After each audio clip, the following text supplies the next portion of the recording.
पुरुषार्थ क्या है? मास्टर जी का प्रश्न है।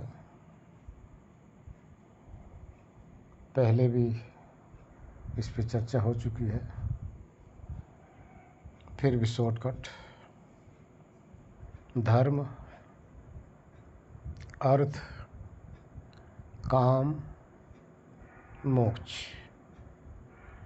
ये 4 प्रकार के पुरुषार्थ शास्त्रों ने बताया है।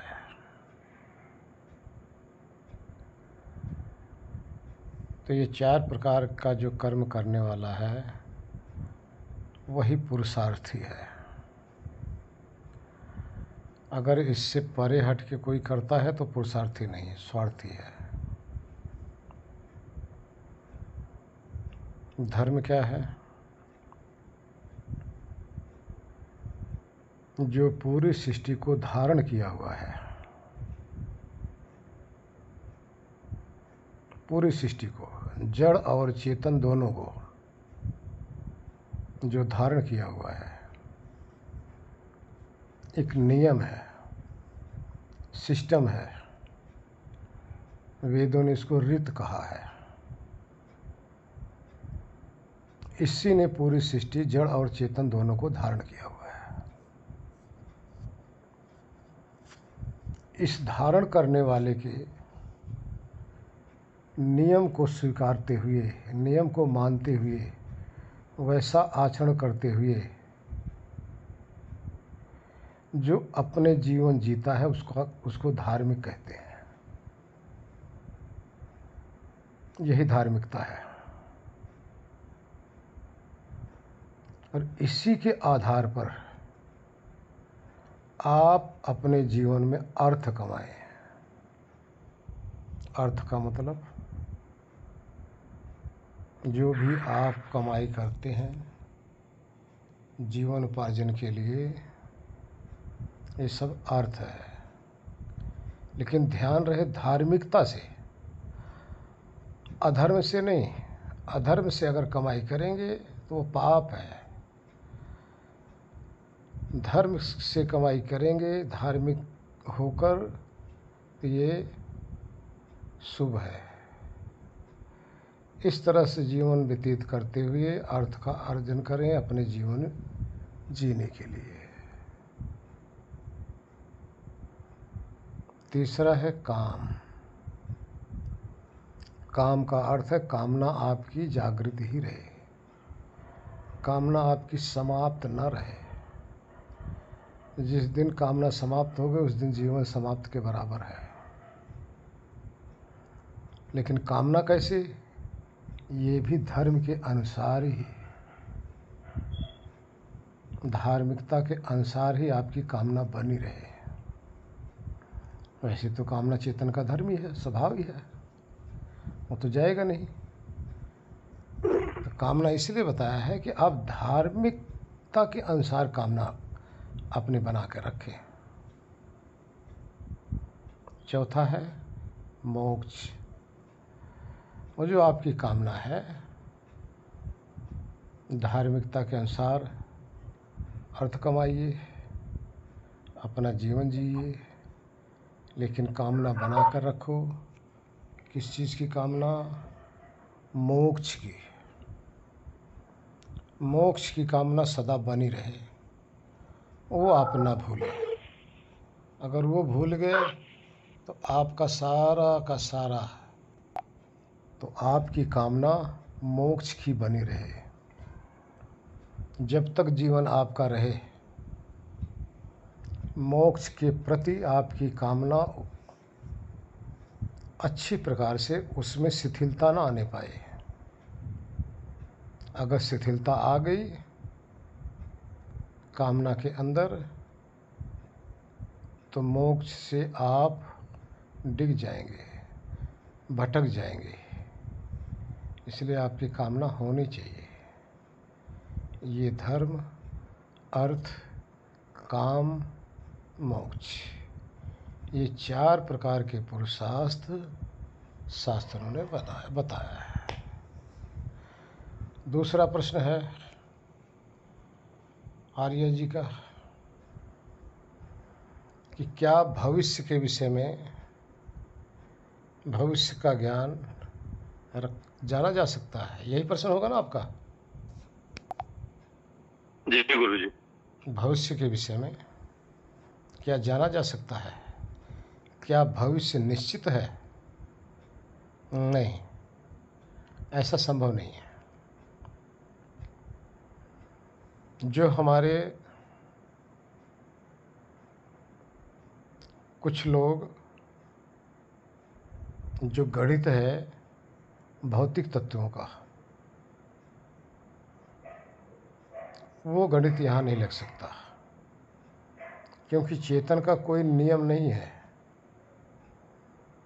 चेतन कभी भी बदल सकता है, उसके भाव बदल सकते हैं, क्षण नहीं लगता। अभी कुछ सोच रहा है कुछ करने के लिए, अगले पल में कुछ भी कर सकता है। जो ग्रह नक्षत्रों का गणित लगाया जाता है वो चेतन पे कितने हम देखते हैं। ये शास्त्र वाले बैठे हैं, ग्रह विज्ञान वाले, उसको क्या कहते हैं, नाम नहीं याद आ रहा है। तो वो जो इंसान के प्रति जो भविष्यवक्ता होते हैं वो ठीक नहीं है, क्योंकि जिसकी गणना तो उसी की हो सकती है जिसका एक नियम हो, जो अपने ही नियम में बंधा हो और उसी अनुसार चलता हो। जैसे सूर्योदय, सूर्यास्त, चंद्र ग्रह, अर्थात जितने भी ये चीज़ हमारे ज्ञानी लोग इस पे गणना करते हैं तो वो भौतिक तत्व है, उसका एक सिस्टम है, उसी के अनुसार उसकी गणना कर लेते हैं। लेकिन जो चेतन पे लगाया जाता है, चेतन पे कभी भी फिट नहीं बैठता। जड़ की गणना, कब सूर्यास्त होगा पहले ही बता दिया जाता है, कब चंद्र ग्रहण लगेगा बता दिया जाता है, कब सूर्य ग्रहण लगेगा बता दिया जाता है, क्योंकि वो गणित है, वो 100% सटीक बैठता है ज्ञान। लेकिन चेतन के लिए कोई ज्ञान सटीक नहीं बैठता, इस तरह की गणना। इसलिए कि चेतन स्वतंत्र है, लेकिन जो भौतिक तत्वों के लिए लगाया जा रहा है वो परतंत्र है,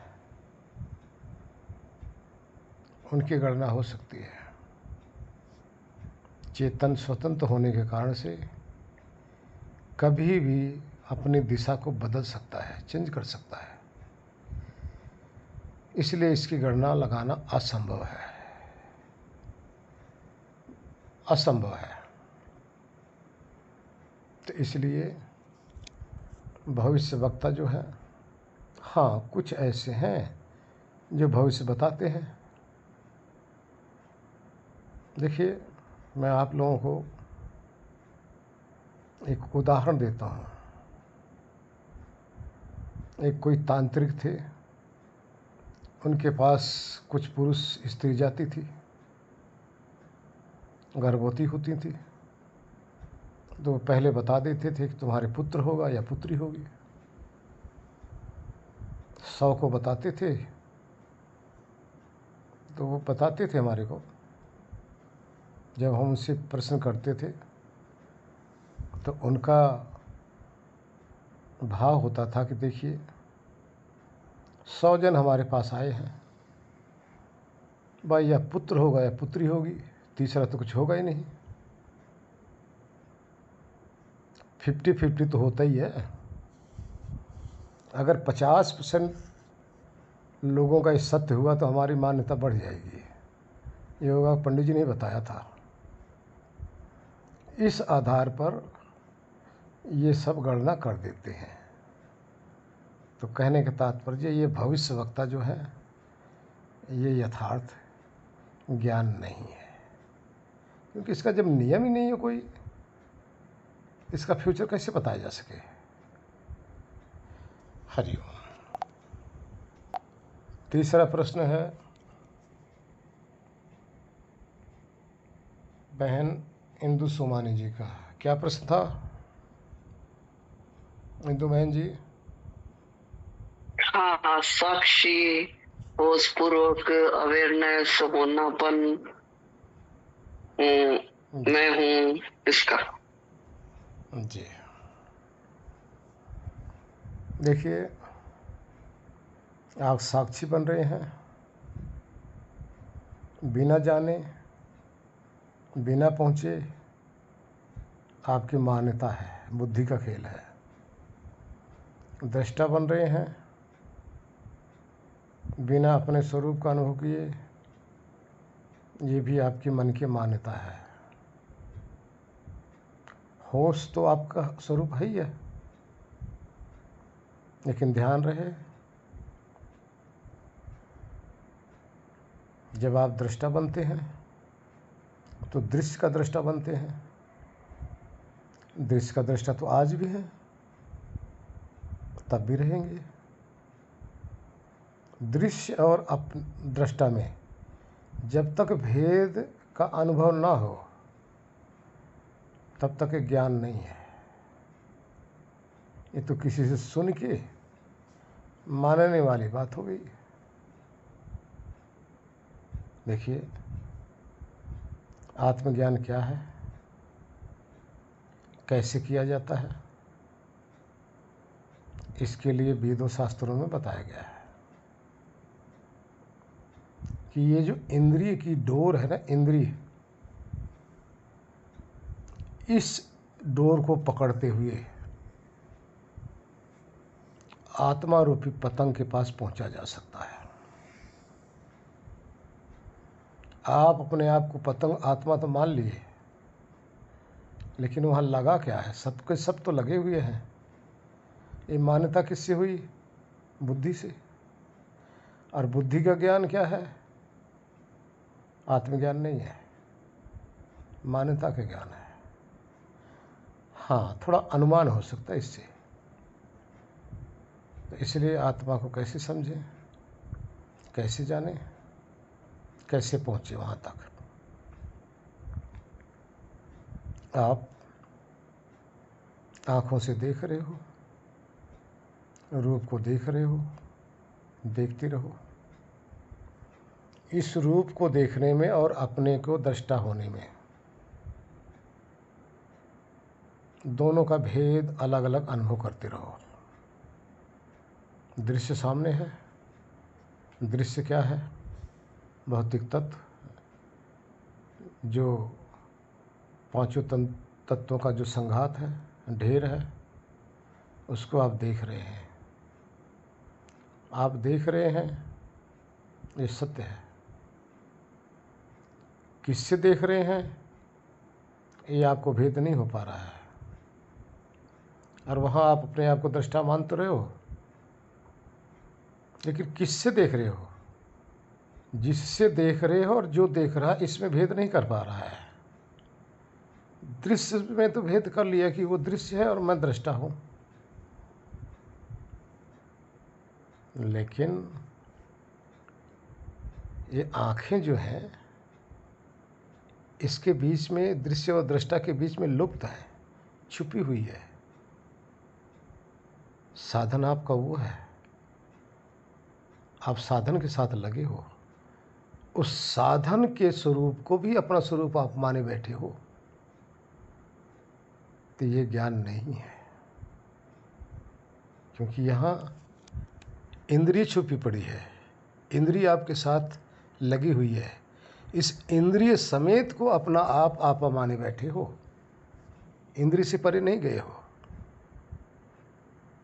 तो कैसे आप जानेंगे? दृश्य को देखो। दृश्य को देखने के बाद में आपको दिखाई दे रहा है, भेद करो। जब भेद करते रहोगे तो अपना भाव बनेगा। तो आप आंख बंद कर लो। जब आंख बंद कर लिए तो दृश्य गायब हो गया ना आपके पास से। अब जो दृश्य गायब हो गया, क्या आपके कारण से दृश्य गायब हुआ या दृश्य चला गया?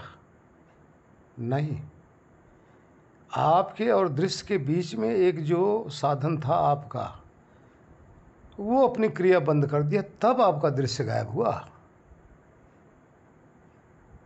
विचार करो। तो उस समय जब आप दृश्य और नेत्र, आप जब एक रूप में थे, एक चैन आपकी कड़ी बनी थी, तब आप दृष्टा थे, लेकिन इंद्रिय के साथ थे। इंद्रिय के साथ आपने अपने आप को दृष्टा मान रहे थे। इंद्रिय से परे आप दृष्टा अपने आप को नहीं मान रहे थे। आंख बंद कर लो। अब आपके इंद्रिय भी गई, नेत्र भी गया, दृश्य भी गया। अब यहाँ आप अपने आप को अनुभव करो। अब क्या बचा? आप देखेंगे कि जो दृश्य को देख रहा था उस समय भी मैं था। अब दृश्य बंद हुआ तब भी मैं हूँ। इस मैं को दोनों तरफ से घटाइए। दोनों अवस्था में कैसे ये था, उस पर थोड़ा चिंतन कीजिए, अनुभव कीजिए। तो आंख बंद करने के बाद में जो शेष रह जाता है ये आत्मा है। लेकिन अभी आत्म दर्शन नहीं हुआ, ये अनुमान हो रहा है। इसी तरह समस्त इंद्रियों को से बार बार आप अपने आप को अलग अनुभव करते जाओ। तो आप देखेंगे इंद्रियों का कार्य खत्म होने के बाद में भी इंद्रियों के पीछे एक ज्ञाता शेष रह जाता है। इस ज्ञाता को घटाते रहो। ध्यान रखना, जब भी बैठो इसका परीक्षण करो, इसका चिंतन करो, इसका मनन करो, इसका अभ्यास करो, फटाफट आत्मज्ञान होगा। उसके बाद शांत होकर बैठ जाओ। ना कान से सुनना है, ना आँख से देखना है, ना वाणी से बोलना है, ना रसना से चखना है, ना नासिका से स्पर्श करना है, नासिका से सूंघना है, ना त्वचा से स्पर्श करना है, ना ही किसी इंद्रिय से आपने काम करना है। तो आप देखेंगे उस समय फिर आपके विचार चालू हो जाएंगे, क्योंकि आप उस समय भी दृष्टा हो गए। पहले इंद्रियों के साथ दृश्य का दृष्टा, नेत्र के साथ दृश्य का दृष्टा, कान के साथ शब्द का दृष्टा, वाणी के साथ वक्ता, रसना के साथ रसयिता, नासिका के साथ घ्राता, त्वचा के साथ स्पर्श करता थे। अब वहाँ से हट गए तो बाहर की क्रिया समाप्त। बाहर की क्रिया समाप्त तो आपका लिंक भी बाहर से खत्म। जिसने लिंक बाहर से बनाया था वो तो इंद्रियां थी, आप तो थे नहीं थे। इंद्रियों ने बाहर से लिंक आपका जोड़ा था, ना कि आपने जोड़ा था, क्योंकि आपकी वहाँ पहुँच ही नहीं है। आप तो एक देशी हो, आप तो देह में एक स्थान पे ठहरे हो, अति सूक्ष्म हो, अणुस्वरूप हो। आप व्यापक तो हो नहीं कि सब जगह आपकी पहुँच होगी। सब जगह आप पहुँच माने बैठे हो, वो इंद्रियों की पहुँच है भाई, आपकी नहीं है। अब जैसे हम लोग कहाँ कहाँ से हैं, पूरे हिंदुस्तान से आपस में हम जुड़े हुए हैं। हमारी पहुँच आप लोगों के पास नहीं है। हम तो जहाँ हैं वहीं हैं, आप लोग जहाँ हैं वहीं हो। पहुँचे नहीं एक दूसरे के पास, लेकिन फिर भी ये नेटवर्क जो है मोबाइल का, ये हम सबको जोड़े हुए है। अब विचार करो, आप अपने आप को व्यापक कह सकते हो? नहीं कह सकते। सर्वदेशी कह सकते हो? कदापि नहीं कह सकते। और कहते हो तो बहुत बड़ा झूठे हो, झूठ बोल रहे हो।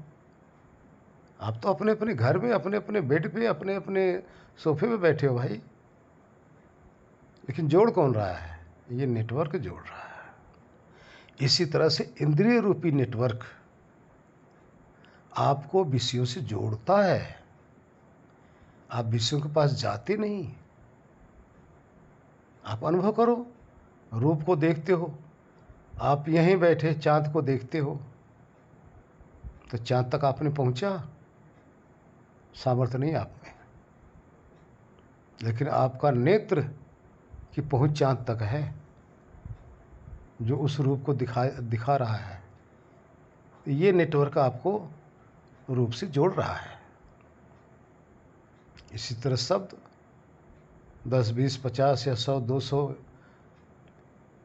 या 500 मीटर से जो शब्द आ रहे हैं, तो वहाँ तक आपकी पहुँच नहीं है, लेकिन ये कर्ण रूपी जो नेटवर्क है, ये आपको बाहर के शब्द से जोड़ा हुआ है। इससे सिद्ध होता है कि आप एक देशी हैं। जो दंभ करते हैं कि हम सब जगह हैं, ये सिद्ध है। इसी तरह से गंध का ग्रहण करते हो, 10 मीटर दूर या 20 मीटर दूर कोई खुशबू आ रही होती है, आप तो एक जगह बैठे हो, जहाँ से खुशबू आ रही है वहाँ से जोड़ने वाली ये नेटवर्क आपका नासिका है। तो आपका नेटवर्क, ये जो इंद्रियां हैं, इससे आप बाहर जुड़ते हो, लेकिन होते हुए देह के एक देश में ही। इससे अनुभव करो। आप किसी भी रूप को देखो, दूर देख रहे होते हो, देख रहे हो, आंख बंद कर लो, रूप दिखाई नहीं देगा। क्यों? जब रूप देख रहे हो तो तब भी अपने आप को यही मान रहे हो कि यहीं से मैं देख रहा हूँ। आंख बंद कर लेते हो तो यहीं कि यहीं अपने अनुभव होने लग जाती कि मैं ये रहा। शब्द सुन रहे हो तो नेटवर्क के साथ लगे रहते हो, तो ऐसा लगता है दूर से हमारे लिंक बना हुआ है। कान बंद कर लो, आपको लगता है कि मैं ये रहा। इसी तरह से जब आपको ये रहा अनुभव होने लग जाए, तो आप का जो भ्रम था कि हम सब जगह हैं, ये भ्रम दूर होने लग जाता है, अपनी अनुभूत होने लग जाती है। ठीक है? तो अब ये जो अनुभूत होने लग जाती है, ये अनुभव आपको अपना होना चाहिए। उसके बाद में जो नेटवर्क आपके जोड़ने वाली हैं इंद्रियां, जब तक अपने अपने विषयों पर लगी हैं, देखिए परमात्मा ने हमारी इंद्रियों को बनाया है बाहर को खुला हुआ, और सभी इंद्रियां सिर्फ अपने अपने विषय तक जाती हैं। दूसरे विषय को ग्रहण करने में इनमें क्षमता नहीं है। अपने अपने विषयों के मार्ग पर ये दौड़ती हैं। आप सोचते हो कि हम दौड़ रहे हैं, नहीं भाई, भ्रम है आपको, आप नहीं दौड़ रहे हो।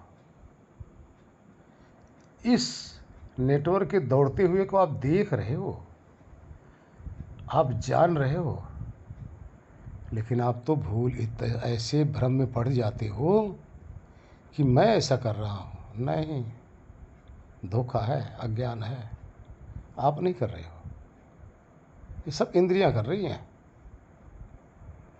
यही अपने अपने विषय पे भाग रही हैं। इस भागते हुए को पहले देखो ना। इस नेटवर्क को बैठकर एक जगह पहले आप कुछ दिन परीक्षा कीजिए, तो आपको सारा ज्ञान होने लग जाएगा मेरे भाई। आत्मज्ञान ऐसे नहीं है कि मान लिए आत्मज्ञान हो गया, मैं दृष्टा हूँ, साक्षी हूँ, आत्मा हूँ। अरे भैया, ये तो तोता रट है, इस रट से ज्ञान नहीं होता। इंद्रियों के डोर से इस पतंग को पकड़ो। उसके बाद जब इंद्रियां सिमट जाती हैं तब आपके मन की बारी आ जाती है। इंद्रियां बाहर की हैं और मन फिर अंदर का है। अभी आप बाहर के संसार में खोए पड़े थे, आपको भ्रम लगा हुआ था। जैसे इंद्रियां सिमट के मन में आईं, अब आप अंदर के संसार में डूब गए, अंदर की दुनिया में, सूक्ष्म संसार के अंदर। अब इस मन का दृष्टा हो गए आप। मन में शब्द, रस, रूप, गंध, स्पर्श सब चल रहे होते हैं। अब आप सोचते हो कि ये कहाँ हो रहा है, समझ पाए आज तक? इसी में बहे जा रहे हो, इसी में फंसे जा रहे हो। अंदर देखो ना, आप बैठ जाओ थोड़ी देर तक, आपके अंदर क्या लीला चल रही है और उसी में कैसे आप डूबे पड़े हो, कैसे खोए हो, पता नहीं चलता। अब यहाँ भी अपने परीक्षण कीजिए कि ये डूबने वाला कौन है, किस में डूब रहा है। तब यहाँ मनों में संसार, मनों में दुनिया आपके अंदर समाई पड़ी है। फिर इससे अलग अपने आप को अनुभव करो, ठीक है। इससे अलग अनुभव करने के बाद में ये भी आत्मज्ञान नहीं है। यहाँ से सिर्फ एक आत्मा की झलक आती है, सिर्फ झलक। आपके अंदर आपको कन्फर्म होने लग जाता है, आपको पूरा का पूरा विश्वास होने लग जाता है। लेकिन अपने आप को अनुभव तो करते रहो, कहाँ हो, कैसे हो, कहाँ से देख रहे हो, क्या स्वरूप है।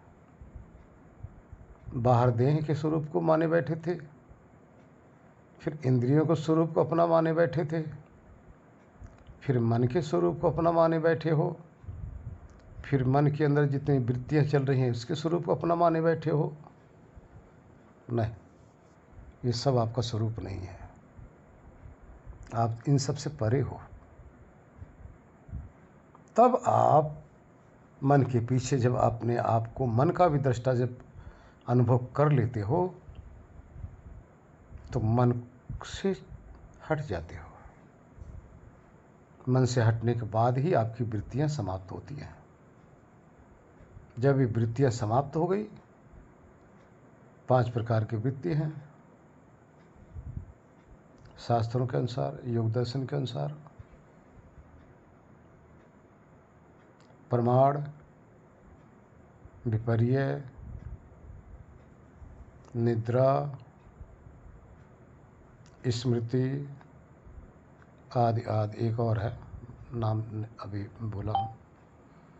तो ये 5 प्रकार की वृत्तियों से जब तक आप परे नहीं होगे तब तक आत्मज्ञान है ही नहीं, सिर्फ झलक मात्र है। हाँ, एक विकल्प है, विपर्य है, प्रमाण है, निद्रा है, स्मृति है। अब कितने साधक, कितने ज्ञानी संत महात्मा तक अपने आप को सोचते हैं संकल्प विकल्प बंद हुई, बस हो गया, वृत्ति का निरोध हो गया, मैं तो हो गया, आत्मा में ठहर गया। नहीं भाई, वो तो विकल्प गया है, सिर्फ एक ही तो वृत्ति गई है, विकल्प नाम की वृत्ति गई है। अभी तो बहुत 4 वृत्ति और हैं। बाहर का रूप देखना बंद कर दिए, प्रमाण वृत्ति खत्म हो गई, आपका जो संकल्प विकल्प चल रहे थे वो बंद हो गई, तो आपकी विकल्प वृत्ति गई। 2 वृत्ति से आप उपराम हुए हो ना, अभी तो 3 और है। स्मृति नाम की वृत्ति समाई हुई है, फिर निद्रा नाम की वृत्ति जो तमोगुणी है वो समाई हुई है। उसके बाद में जब शेष रह जाते हो, इन वृत्तियों से हटने के बाद में जब स्वरूप में, तभी आत्मा अर्थात आप अपने अस्तित्व में ठहर सकते हो। अब वहाँ ठहरने के बाद में जो अनुभव होगा ये आपका, ये आत्मज्ञान है। उससे पहले जो भी आप ज्ञान कर रहे हैं ये इंद्रियों के थ्रू कर रहे हैं, और इंद्रियों में सामर्थ्य नहीं है कि आत्मा तक पहुँचे, आत्मज्ञान करा सके, उसमें सामर्थ्य नहीं है, क्योंकि जड़ पदार्थ चेतन तक उसकी पहुँच नहीं है भाई। जड़ पदार्थ चेतन का सिर्फ सहयोगी है, लेकिन चेतन तक उसकी पहुँच नहीं है। बताया ना, परमात्मा ने समस्त इंद्रियों को बाहर की तरफ खोला है, अंदर की तरफ नहीं। अंदर कोई इंद्रिय नहीं जाती आत्मा की तरफ, इसलिए किसी भी इंद्रिय के द्वारा आत्मज्ञान नहीं हो सकता। हाँ, जैसे आप साक्षी मानते हैं, साक्षी भी एक प्रकार की अनुमान कह लो, अनुमान ज्ञान कह सकते हो, लेकिन आत्मज्ञान की कोटि में नहीं आता। अनुमान ज्ञान का अर्थ है, साक्षी का अर्थ है गवाह। भाई ये प्राणी पदार्थ हैं, मैं हूँ, इसका मैं गवाह हूँ, इसका साक्षी हूँ कि ये है, लेकिन मैं भी हूँ। मैं भी हूँ कैसा हूँ ये ज्ञान नहीं है, हो रहा है, लेकिन मैं हूँ ये ज्ञान हो रहा है। अपने आप को कह रहे हो कि मैं आत्मा हूँ, मान लो, जाने तो नहीं, मान ही तो रहे हो, ये शाब्दिक ज्ञान है। अपने आप को कह रहे हो दृष्टा हूँ, पहुँचे तो नहीं। दृष्टा का अर्थ क्या है? कार्य है, क्रिया है। दृष्टा एक कर्म है, तो कर्म में लग के अपने आप को मान रहे हो ना। इसलिए आत्मज्ञान के लिए प्रतिबोध करना पड़ता है। प्रतिबोध का अर्थ है समस्त इंद्रियों से हटकर चेतना जब कैवल्य स्वरूप में जाती है तो उसका नाम है प्रतिबोध। उस समय जो अनुभव होता है उसको आत्मज्ञान कहते हैं। और इंद्रियों के थ्रू, जैसे मैं आत्मा हूँ, मैं दृष्टा हूँ, मैं साक्षी हूँ, मैं बोद्धा हूँ, ये इंद्रियों से आप कह रहे हो, ये बोध है। बोध का अर्थ है एक अनुमान है, लेकिन पूर्ण ज्ञान नहीं है। इसलिए आप प्रतिबोध तक पहुँचिए, तभी आत्मज्ञानी बन सकते हैं। और प्रतिबोध की स्थिति में जो ज्ञान होता है वो ज्ञान जुगांतर, जन्म जन्मांतर वो भूलने की चीज़ ही नहीं है। जिसने एक बार ये अनुभव कर लिया वो संस्कार बन जाता है, और फिर वो अपने आप को दृष्टा भी नहीं मानता, साक्षी भी नहीं मानता है। वो मान्यता समाप्त, उसका तो अपना प्रतिबोध का अनुभव बना रहता है। हरिओम। कभी भी आप लोग अनुभव करो, मन साथ ही साथ रहता है, सारा दिन रहता है, 24 घंटा रहता है, जन्म जन्मांतर तक रहता है। शरीर तो जन्म लिए, 10, 20, 50 से 100 साल तक जिए, शरीर मर गई, लेकिन मन तो नहीं मरा। शरीर के मरने से मुक्ति नहीं होगी, मोक्ष नहीं मिलेगा।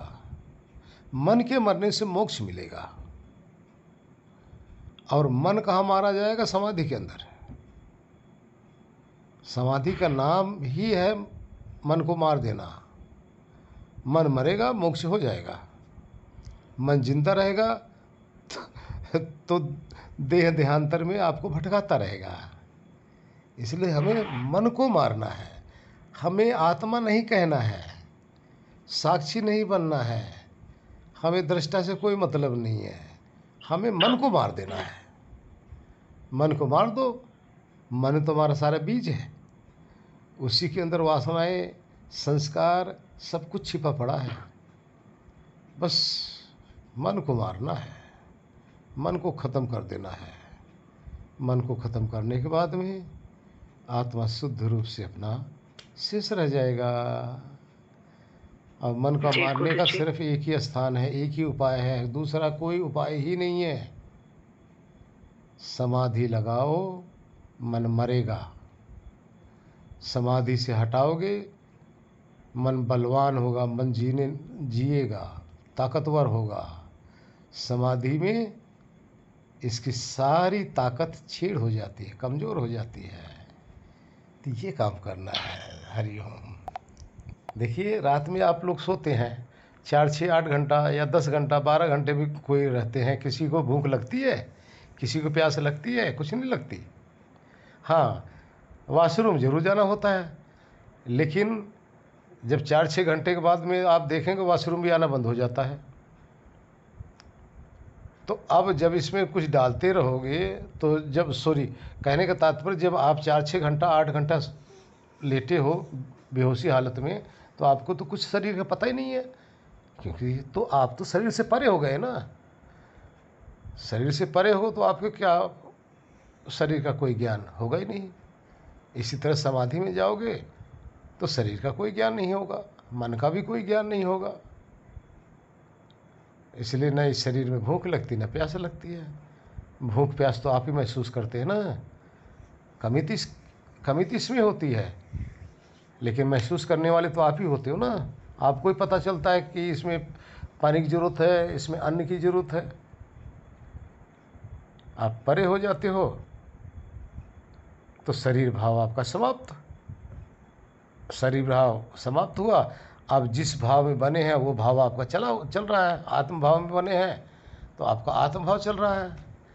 आनंद भाव में आप बने हैं तो आनंद में निमग्न हो रहे हैं।